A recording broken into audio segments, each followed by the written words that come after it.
Hi dears, നമ്മുടെ പുതിയ വീഡിയോയിലേക്ക് എല്ലാവർക്കും സ്വാഗതം. അപ്പോൾ ഇന്നും ഞാൻ നിങ്ങൾക്ക് ഒരുപാട് ഉപകാരപ്രദമായിട്ടുള്ള കുറേ നല്ല നല്ല ടിപ്സായിട്ട് തന്നെയാണ് കേട്ടോ വന്നിട്ടുള്ളത്. അപ്പോൾ നമുക്ക് സമയം കളയാതെ വീഡിയോയിലേക്ക് പോവാം. ആദ്യത്തെ ടിപ്പ് എന്ന് പറയുന്നത് മല്ലിയില ഒരുപാട് നാൾ കേടുകൂടാതിരിക്കാനുള്ളൊരു അടിപൊളി ട്രിക്കാണ് കേട്ടോ. മല്ലിയില വാങ്ങിയിട്ട് എയർ ടൈറ്റ് കണ്ടെയ്നറിലാക്കിയിട്ട് വെക്കുകയാണെങ്കിൽ ഒരാഴ്ചയോളമൊക്കെ ഫ്രിഡ്ജിൽ കേടുകൂടാതിരിക്കും. അതിനേക്കാളും ഇരിക്കാനുള്ളൊരു അടിപൊളി ട്രിക്കാണ് ഇന്ന് നമ്മൾ ഷെയർ ചെയ്യുന്നത്. ഇങ്ങനെ ചെയ്യുമ്പോൾ ഒന്നുകൂടി എളുപ്പത്തിൽ നമുക്ക് എടുത്ത് യൂസ് ചെയ്യാനും പറ്റും കേട്ടോ. അപ്പോൾ ആദ്യം നമ്മൾ ചെയ്യുന്നത് മല്ലിയില വാങ്ങിയ ഉടനെ തന്നെ അതിലുള്ള ഫ്രഷ് ആയിട്ടുള്ള ഇലകളൊക്കെ എടുത്ത് മാറ്റുകയാണ്. മഞ്ഞ നിറത്തിലുള്ള ഇലയൊക്കെ മാറ്റിയിട്ട് ഫ്രഷ് ആയിട്ടുള്ളത് എടുക്കുകയാണ് കേട്ടോ. ഇനി ഇതിൻ്റെ വേരിൻ്റെ ഭാഗം കണ്ട് മുറിച്ച് മാറ്റിയിട്ട് ചെറുതാക്കി ഇതുപോലെ കട്ട് ചെയ്തിട്ടൊരു എയർ ടൈറ്റ് കണ്ടെയ്നറിലേക്ക് ആക്കുകയാണ്. ഇതിപ്പോൾ നമ്മൾ കഴുകിയിട്ടൊന്നുമില്ല കേട്ടോ, നേരിട്ട് വാങ്ങിയിട്ട് ഫ്രഷ് ആയിട്ടുള്ള ഇല എടുത്തിട്ട് ഇതുപോലെ കട്ട് ചെയ്യാണ്. അപ്പോൾ ഇങ്ങനെ ചെയ്യുകയാണെങ്കിൽ നമുക്ക് എടുത്ത് യൂസ് ചെയ്യുമ്പോഴും ഒന്നുകൂടി എളുപ്പമാണ് കേട്ടോ. അപ്പോൾ ഞാനിത് കഴുകി ഉണക്കിയിട്ടും ചെയ്ത് നോക്കിയിട്ടുണ്ടായിരുന്നു, കഴുകാതെയും ചെയ്തിട്ടുണ്ടായിരുന്നു. അപ്പോൾ ഇതാണ് ഒന്നുകൂടെ ലാസ്റ്റ് ചെയ്ത് നിൽക്കുന്നത് കേട്ടോ. അപ്പോൾ ഇനി മല്ലിയില വാങ്ങുമ്പോൾ ഇതുപോലെ ചെയ്ത് വെക്കുകയാണെങ്കിൽ നമുക്ക് ഒരുപാട് നാൾ ഫ്രിഡ്ജിൽ ഇത് കഴിയുന്നത് വരെ ഇതുപോലെ തന്നെ ഇരുന്നോളൂ കേട്ടോ. ഫ്രിഡ്ജിൽ തന്നെ വെക്കണം, നമുക്ക് ആവശ്യമുള്ളത് എടുത്തിട്ട് അപ്പം തന്നെ ഫ്രിഡ്ജിൽ വെക്കണം കേട്ടോ. പുറത്ത് കുറേ സമയം എടുത്ത് വെച്ചാൽ ഇത് പെട്ടെന്ന് തന്നെ അത് ഇങ്ങനെ വാടിപ്പോവും കേട്ടോ, ഫ്രഷ് ആയിട്ട് ഇരിക്കില്ല. പിന്നെ അതിൻ്റെ നനവൊക്കെ ഉണ്ടെങ്കിൽ ഒരു ന്യൂസ് പേപ്പറിൽ നിരത്തി വെച്ച് അതിൻ്റെ നനവൊക്കെ കളഞ്ഞിട്ട് വേണം കട്ട് ചെയ്യാൻ കേട്ടോ. ഇനി അടുത്ത ടിപ്പ് എന്ന് പറയുന്നത്, നമ്മൾ മീനൊക്കെ കട്ട് ചെയ്ത് കഴിഞ്ഞാൽ കയ്യിൽ ഒരുമാതിരി സ്മെല്ലുണ്ടാവുമല്ലോ, അത് കളയാനുള്ള 1-2 ടിപ്പ് നമ്മൾ മുമ്പ് ടിപ്സ് പറഞ്ഞിട്ടുണ്ട്. അപ്പോൾ വേറൊരു ടിപ്പ് എന്ന് പറയുന്നത്, ഇതുപോലെ കുറച്ച് കാപ്പിപ്പൊടി എടുത്തിട്ട് കയ്യിൽ നല്ല പോലെ ഒന്ന് റബ്ബ് ചെയ്ത് കൊടുക്കുക. കണ്ടോ, ഇതുപോലെ വെള്ളമൊന്നും ആക്കിയിട്ടില്ല കേട്ടോ. കയ്യിൽ കാപ്പിപ്പൊടി നല്ല പോലെ ഒന്ന് ഇതുപോലെ ചെയ്ത് കൊടുക്കുക, തിരുമ്മി കൊടുക്കുക. എന്നിട്ട് കൈ കഴുകുകയാണെങ്കിൽ ഒരുവിധം ആ മീനിൻ്റെ സ്മെല്ലൊക്കെ പോയിട്ട് നല്ലൊരു കോഫി സ്മെല്ലായിരിക്കും കേട്ടോ നമ്മുടെ കയ്യിന്.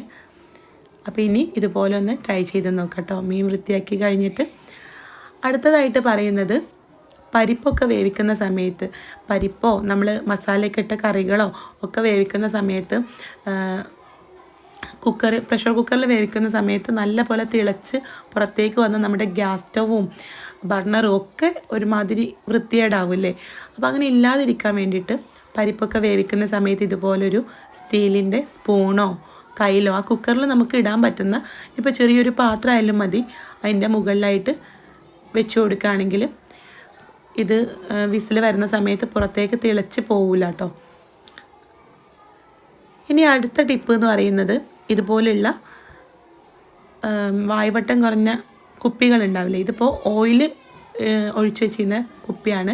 അപ്പോൾ അത് വൃത്തിയാക്കാൻ വേണ്ടിയിട്ട് ഞാനിവിടെ കുറച്ച് അരി എടുത്തിട്ടുണ്ട്. നിങ്ങൾക്ക് ഈ അരി കാണുമ്പോൾ തന്നെ മനസ്സിലാവുന്നുണ്ടാവും, പഴകിയ അരിയാണ് കേട്ടോ. നമ്മൾ ചോറ് വെക്കാൻ നമ്മൾ ഫ്രഷ് ആയിട്ടുള്ള അരിയൊന്നും ഇങ്ങനെയുള്ള കാര്യങ്ങൾക്കൊന്നും എടുക്കരുത്. കാരണം ഭക്ഷണം കിട്ടാതെ നിൽക്കുന്ന ആളുകളെയും കൂടെ നമ്മൾ ചിന്തിക്കണം. നമ്മൾ ഇതുപോലെയുള്ള കാര്യങ്ങൾക്കൊന്നും നല്ല അരിയൊന്നും എടുക്കരുത്. ഇതിപ്പോൾ കേട് വന്ന് പോയതായിരുന്നു കേട്ടോ. ഞാനൊരു തുണിസഞ്ചിയിലാക്കിയിട്ട് അത് എടുക്കാൻ മറന്നുപോയിട്ട് അങ്ങനെ വെച്ചപ്പോൾ അതിനൊരു കളർ മാറ്റമൊക്കെ വന്നു. അപ്പോൾ അത് കോഴിക്ക് കൊടുക്കാൻ വേണ്ടിയിട്ട് അമ്മക്ക് കൊടുക്കാൻ നിന്നതായിരുന്നു. അതിന് കുറച്ച് ഞാൻ എടുത്തു വെച്ചതാണ് കേട്ടോ. നിങ്ങൾക്ക് ഇതുപോലൊരു ട്രിക്ക് ഉണ്ടെന്ന് കാണിച്ചു തരാൻ. നമ്മുടെ വീട്ടിലൊക്കെ പഴയ അരിയൊക്കെ ഉണ്ടെങ്കിൽ ഇതുപോലെ നമുക്ക് ചെയ്തെടുക്കാം. ഇനിയിപ്പോൾ ഫ്രഷ് ആയിട്ടുള്ള അരി വെച്ചിട്ട് നിങ്ങൾ ചെയ്യരുത്. അല്ലാതെ നമ്മൾ ഒരുപാട് ടിപ്പ് ഇതുപോലുള്ള വായ്വട്ടം കുറഞ്ഞ കുപ്പികൾ ക്ലീൻ ചെയ്യുന്നത് ഒരുപാട് ടിപ്സ് കാണിച്ചിട്ടുണ്ട് കേട്ടോ.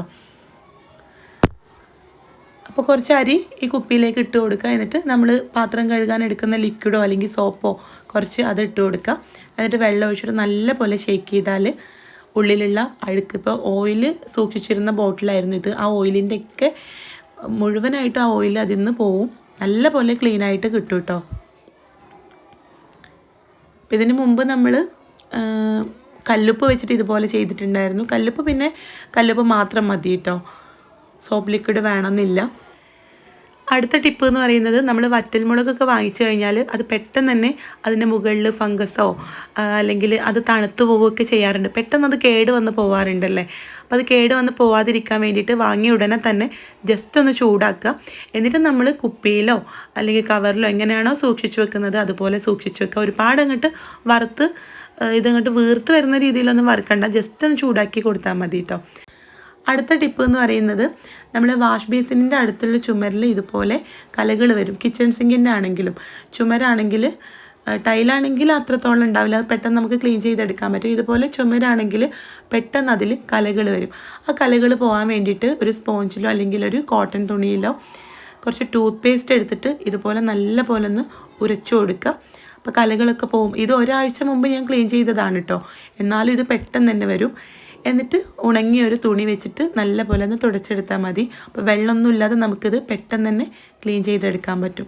ചുമരിൽ വെള്ളമൊക്കെ യൂസ് ചെയ്യുമ്പോൾ ആ പെയിൻറ്റ് പോകുമെന്നുള്ളൊരു പേടിയൊക്കെ ഉണ്ടാവില്ലേ, അപ്പോൾ അതൊന്നും ഇല്ലാതെ തന്നെ നമുക്ക് പെട്ടെന്ന് ക്ലീൻ ചെയ്യാം കേട്ടോ. അപ്പോൾ നിങ്ങൾക്ക് അതിൻ്റെ ബിഫോർ ആഫ്റ്റർ കാണുമ്പോൾ മനസ്സിലാവുന്നുണ്ടാവും. അടുത്ത ടിപ്പ് എന്ന് പറയുന്നത് നമ്മൾ ബിസ്ക്കറ്റൊക്കെ സൂക്ഷിച്ച് വെക്കുന്ന സമയത്ത് ആ കണ്ടെയ്നറിനുള്ളിൽ കുറച്ച് അരി ഇട്ട് കൊടുക്കുകയാണെങ്കിൽ ബിസ്ക്കറ്റ് തണുത്തു പോവാതെ തന്നെ ഇരുന്നോളൂ കേട്ടോ. വാങ്ങി ഉടനെ തന്നെ ചെയ്ത് കൊടുക്കുക. ഇനിയിപ്പോൾ തണുത്ത ബിസ്ക്കറ്റ് ആണെങ്കിൽ അത് ഒന്ന് ഡ്രൈ ആയി കിട്ടാനും നമുക്ക് ഇതുപോലെ ചെയ്യാം കേട്ടോ. ഈ അരി നമുക്ക് ബിസ്ക്കറ്റൊക്കെ എടുത്തു കഴിഞ്ഞിട്ട് അരി നമുക്ക് യൂസ് ചെയ്യാം കേട്ടോ. അടുത്ത ടിപ്പ് എന്ന് പറയുന്നത് നമ്മൾ സവാളയൊക്കെ കട്ട് ചെയ്യുന്ന സമയത്ത് അതിൻ്റെ ആ ഒരു സെൻറ്ററിലുള്ള ഈ ഒരു ഭാഗമല്ലേ അത് എടുക്കാറില്ലല്ലേ, അത് ആരോഗ്യത്തിന് നല്ലതല്ല എന്നും കേട്ടിട്ടുണ്ട്. പിന്നെ കറിക്ക് ടേസ്റ്റ് ഉണ്ടാവില്ല എന്നും കേട്ടിട്ടുണ്ട്. നമ്മൾ പണ്ട് മുതലേ സവാളയുടെയും തക്കാളിയുടെയൊക്കെ ഈ ഒരു സെൻറ്റർ പോർഷൻ ഒഴിവാക്കിയിട്ട് തന്നെയാണ് കേട്ടോ കറിക്കൊക്കെ എടുക്കുന്നത്. അപ്പോൾ നമ്മൾ സെൻറ്ററിൽ അങ്ങോട്ട് കട്ട് ചെയ്യുകയാണെങ്കിൽ രണ്ട് ഭാഗത്തുനിന്നും നമുക്കിത് എടുക്കാൻ നിൽക്കണമല്ലോ. അപ്പോൾ കണ്ടോ, ഇതുപോലെ കട്ട് ചെയ്ത് കൊടുക്കുകയാണെങ്കിൽ ഒരു ഭാഗത്തു നിന്ന് തന്നെ നമുക്കിത് എടുക്കാം കേട്ടോ. അല്ലെങ്കിൽ പിന്നെ കത്തി വെച്ചിട്ട് ഇങ്ങനെ ചൂഴ്ന്നെടുത്താലും മതി, അതിനേക്കാളൊക്കെ നല്ലത് ഇങ്ങനെയാണ്.